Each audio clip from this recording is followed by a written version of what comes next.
uh, ito yung pag-uusapan natin, no? May nangyari kasi kahapon. Ang nangyari kahapon is, ang nandito sa balita, itong Pangil Bay Bridge project, pinasinayaan ni PBBM. Pag-unlad ng regional economy inaasahan. Di ba? Nangyari ito sa Mindanao. Itong Pangil Bay Bridge, ipinagmayabang po ni Presidente Bongbong Marcos. Ipinagmayabang niya kasi natapos na. Okay? Natapos na. So, nagmayabang siya kasi syempre, sa kanyang administrasyon, may nakikitang bridge. Maganda yung pagkagagawa. Oh. Syempre, magmamayabang ka.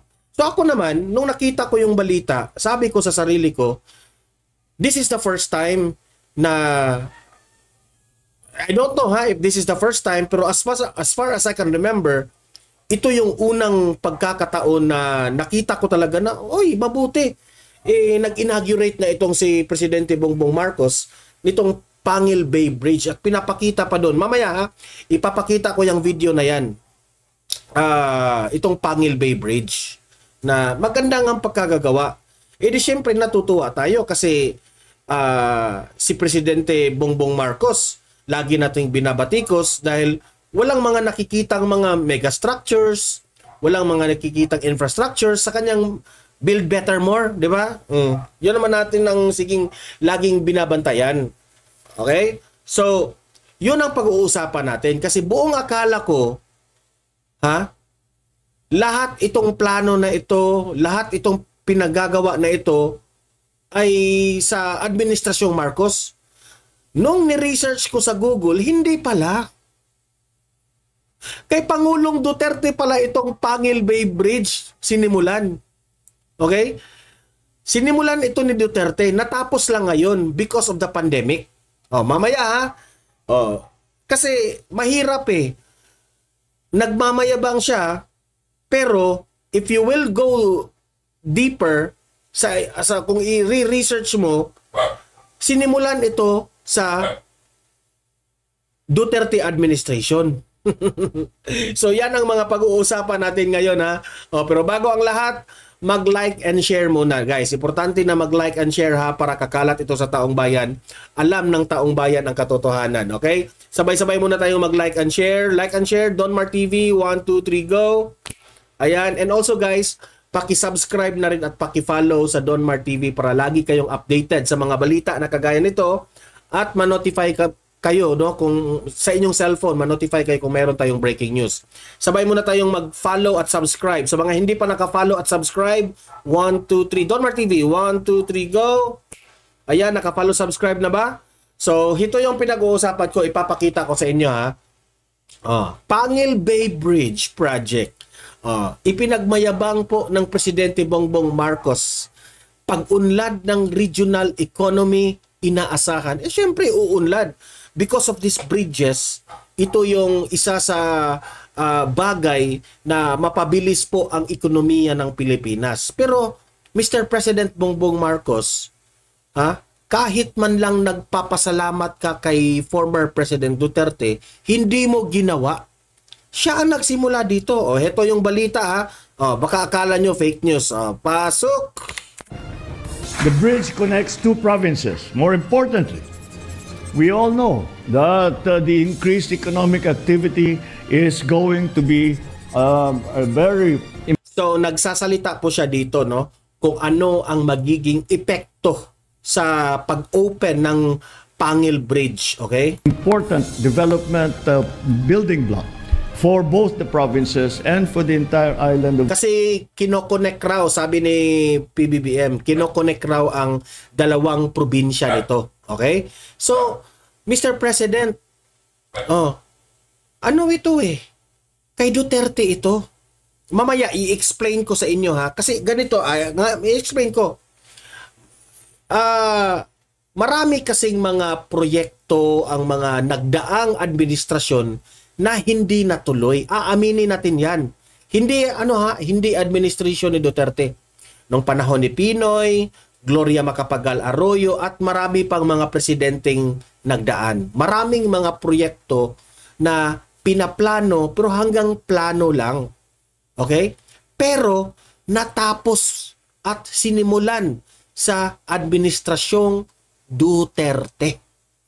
Okay? Kagaya nito. Okay? Sinimulan ito, ipapakita ko sa inyo, may pruweba ako. 2020 ito sinimulan. February 2020. Okay? Pero medyo yung pandemic hindi makalabas, meron diba, naging stricto po. So I think napabagal po ang paggawa nitong Pangil Bay Bridge. Pero ngayon natapos na. Okay? Pero let's say magpapasalamat tayo kay Bongbong Marcos dahil tinapos niya. Pero ang big factor nito si Duterte. Kasi ano ito almost done na ito kay Duterte. Tinapos lang niya. Pero bakit sa mga speech mo hindi mo man lang pinasalamatan si Duterte? Grabe ang insecure mo, sir. Mindanao. Kumpiyansa si Pangulong Ferdinand Marcos Jr. na malaki ang may tutulong ng 7.8 billion peso. Ayan ang ganda ng ang ganda ng Pangil Bay Bridge. Pangil Bay Bridge, hindi lamang sa mga kalapit probinsya. I don't think so kung Pangil ba o Panggil ang pang-pronounce ha. Correct me if I'm wrong lang. O kundi sa buong Mindanao. Itinuturing ito na longest sea crossing bridge sa Mindanao at dahil sa proyekto mas mapabibilis ang biyahe mula sa Osamis o Tangub, Misamis Occidental papuntang Tubod, Lanao del Norte. Ang galing mo, President Duterte, ang galing mo. Ibang administrasyon ang nag-inaugurate, no? Credit grab ka, Mr. President. Para sa akin opinion ko 'yan. Kasi sinimulan ito kay Duterte. Hindi ito matatapos kung hindi ito sinimulan ni Duterte. Mula sa mahigit 2 oras ay 7 minuto na lamang ang ito yung totoo. Thank you very much, President Duterte. Bongbong Marcos, okay rin. Okay yung ginawa mo na tinapos mo. Pero sana naman, pinasilamatan mo lang si Duterte. Ng transportasyon. Inaasahan na dahil sa Pangil Bridge, mas magiging maayos ang transport system na nagdudugtong sa mga coastal areas ng rehiyon at magdudulot ng 24/7 na mobility sa tao, produkto at serbisyo. Dahil dito ayon kay Pangulong Marcos, mas tataas ang economic activity sa rehiyon. Yung mga saging hindi na magiging ketchup. The bridge is a gateway to a world Ang kurne ng joke. where distance no longer limits our dreams, where aspirations can take flight, and where the ambitions of entrepreneurs fuel growth. Tama yung mga sinasabi mo. Tama yan, Mr. President. Naging tama yung mga sinabi mo dahil kay former President Duterte. And prosperity. Matapos dito, pinangunahan ni PBBM ang selebrasyon para sa pagdedeklarang insurgency-free ang Misamis Occidental. Tinanggap ng So, yun ha. Yun lang ang ipapakita ko, yung bridge na yan. Pero heto, sinearch ko sa Google, ito yung lumabas. When did Pangil Bay Bridge start? O sa Tagalog pa, kailan ito sinimulan itong Pangil Bay Bridge? Ito ha, ginugol ko talaga. Ito, mga bangag vloggers at mga tambaluslos vloggers, ganito kayo, mag-research kayo sa Google para hindi kayo ibabash at magkabali kayo. Kayong mga trolls at mga mga bashers dyan, ito ha, ang Donmar TV po nagre-research. Ito, when did Pangil Bay Bridge start? Actual work on design. Pakinggi. Actual work.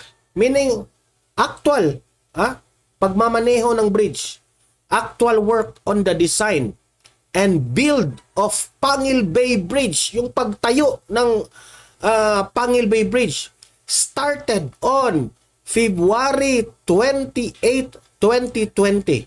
Ang tanong, sino ang presidente at this time? Former President Duterte.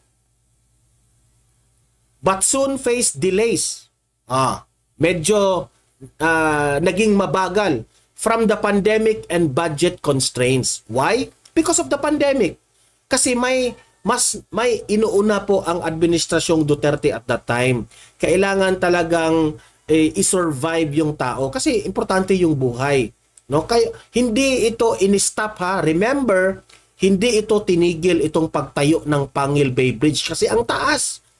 Hindi ito in-stop. Ito po ay mabagal lamang. Continuous ang pagtatrabaho pero naging mabagal konti. Kasi si Duterte po ayaw niyang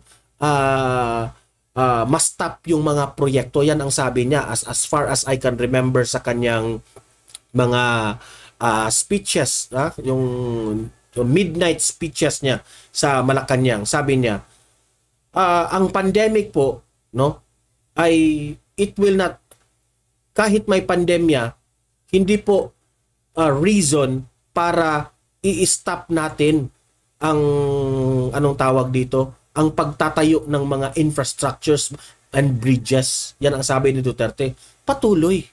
'Di ba? Ngayon, sino ang nag-credit? Nag-credit ang administrasyong Marcos. Nag-credit ang administrasyong Marcos. Kaya nga sabi ko sa sarili ko sa totoo lang, naaawa ako kay former President Duterte. Kaya nga, ito lang yung reason sa Donmar TV, ito yung reason na bakit natin ito ibabalita. Kasi po, kailangan po nating i-remind ang taong bayan na itong Pangil Bay Bridge na ito, hindi ito magagawa kung hindi po naging presidente si former President Duterte. Ang nakakasakit doon sa speech ni Bongbong Marcos dito sa Pangil Bay Bridge ay hindi man lang binanggit o pinasalamatan ang administrasyon ni Duterte o mismo si former President Duterte. Sorry pero wala akong narinig. Kung meron mang sinabi si PBBM, let me know. Pero ako, nung pinakinggan ko, walang statement na nagpapasalamat siya kay Duterte. So dito na lang, ako na lang mismo Pero kung meron man, hindi ko lang alam kung nagpapasalamat na ba siya, si Bongbong Marcos. Pero I think hindi siya magpapasalamat. Kasi sila ngayon not in good terms sila ngayon, di ba? Si Duterte at si BBM. So ako, dito sa channel ko, sa Donmar TV, ito lang yung tanging paraan para ipagkalat ko sa taong bayan na let us also remember and pay tribute kay former President Duterte dito sa mga bagay na ito, itong Pangil Bay Bridge, at marami pa itong iba. Buong akala ko na magti 3 years na si Bongbong Marcos, at least meron ng proyekto na mga nakitang mga infrastructures o mga bridges. Tuwang-tuwa ako, at least si Marcos nagtatrabaho.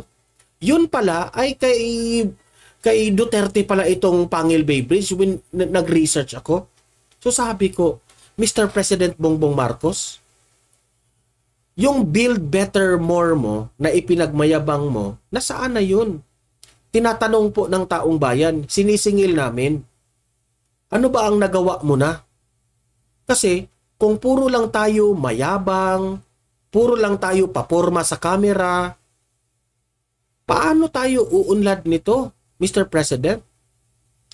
Si Pangulong Duterte po, wala siyang mga ganun dati.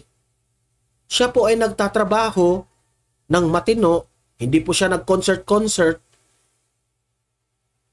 You find ways, Mr. President, na yung mga proyekto, mga infrastructures, di ko nga maintindihan ang karisma ni Duterte. Bakit, sa totoo lang ang karisma talaga ni Duterte, bakit yung mga what do you call this one? Yung mga projects na mga kagaya nito, bakit natatapos ni Duterte?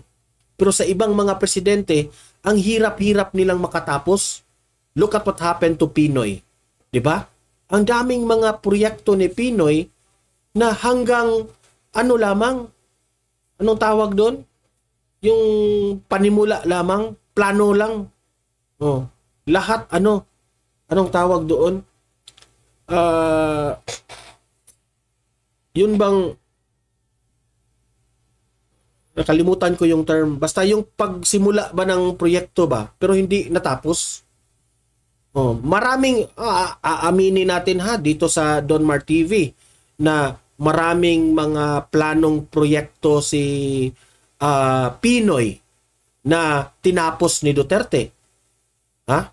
Na buong akala natin na hindi na ito matatapos kasi wala na talaga. Bagsak talaga yung pasaway talaga yung administrasyon ng nakaraan ni Pinoy. Pero tinapos po ni former President Duterte. So good job Mr. President. Nagpapasalamat kami. Okay? So ang taong bayan po naghihintay, Mr. President Bongbong Marcos. Naghihintay kami. Kailan ba kayo gagawa ng mga solusyon para sa problema ng Pilipinas? Kung matatandaan natin, sabi pa nga ni VP Sara na may kasunduan sila ni PBBM. Tumakbo siyang vice presidente kay Marcos dahil may kasunduan silang kung mananalo tayong dalawa, ipagpatuloy ni Bongbong Marcos ang mga big ticket projects sa Mindanao at Visayas. Yan ang sabi ni VP Sara. Pero hindi po natuloy yung promise ni PBBM. 'Di ba? May kasunduan sila dalawa. Hindi natupad yung kasunduan nila. Kaya tumiwalag si VP Sara. 'Yun ang katotohanan. Kasi si VP Sara sinuyo ito eh. Pumunta itong si Amy Marcos at si Bongbong Marcos doon sa Mindanao para lang makipagkaalyado nitong si VP Sara. Pero what happened ngayon? 'Di ba? Hindi man lang nila tinulungan na ginipit itong si VP Sara, itong si Martin Romualdez dun sa Kongreso. 'Di ba? So, gano'n na ba talaga kayo, Mr. President, ang pamilya ninyo? Tinulungan kayo ng SMNI. Na manalo kayo. Look at what you did to SMNI, to Kibuloy. Malaking factor na nanalo ka kay Kibuloy. Pero what you did to Kibuloy is hindi mo man lang tinulungan si Kibuloy dyan sa issue na ibinabato po patungkol dyan kay Hontiveros sa mga witnesses, sa mga biktima na ito. So, walang utang na loob. Yan ang pananaw po ng taong bayan. Okay? So, ako, dito, bilang isang vlogger sabi pa nga nila, bayad raw ako sa mga DDS. Paano? Wala nang pera si Tatay Digong. Hihingi pa ako ng sweldo para mag-vlog. Hindi. Itong pagpa-vlog ko dito ngayon sa Don Mar TV, ipinaglaban ko ang mga politicians like mga Duterte dahil sila po ang merong malasakit sa taong bayan. Kami, nag-earn kami ng pera sa YouTube. Yun ang aming pinagkakitaan. Hindi yung ibang vlogger dyan, meron na nga kayong sweldo sa YouTube, humihingi pa kayo ng marami dyan eh. Maraming vlogger dyan na bayad. Ngayon, ito lang po ang tanging paraan itong Don Mar TV channel na ito.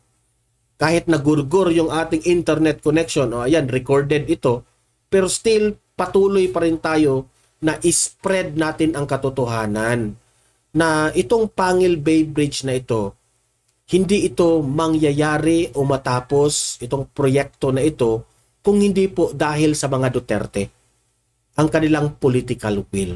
Okay? So, Mr. President Duterte, maraming salamat po sa inyong malasakit sa taong bayan at masasabi namin, you are very brilliant. Okay? Talagang totoo pong nagtatrabaho ka. Nagawa po itong mga bridge na ito dahil hindi po kayo takot dito sa mga oligarchs. Sinisingil mo talaga ang mga malalaking taxes. Ayan. Mr. President Duterte, maraming salamat po. Okay? So guys, paki-like and share itong video na ito para kakalat ito sa taong bayan. mag-subscribe na po sa Donmar TV sa YouTube natin ha, para lagi kayong updated at the same time ma-notify ang inyong mga cellphones kung meron tayong breaking news. Okay? So, ayan, abangan nyo yung second topic natin on the next video. Okay? Hindi pa muna ako maka-live kasi nasira pa po yung modem ko. Okay? So, guys, see you in my next video. See you in my next live. Have a great day. Have a great night. And God bless po sa ating lahat. Mabuhay ang Pilipinas. Bye-bye.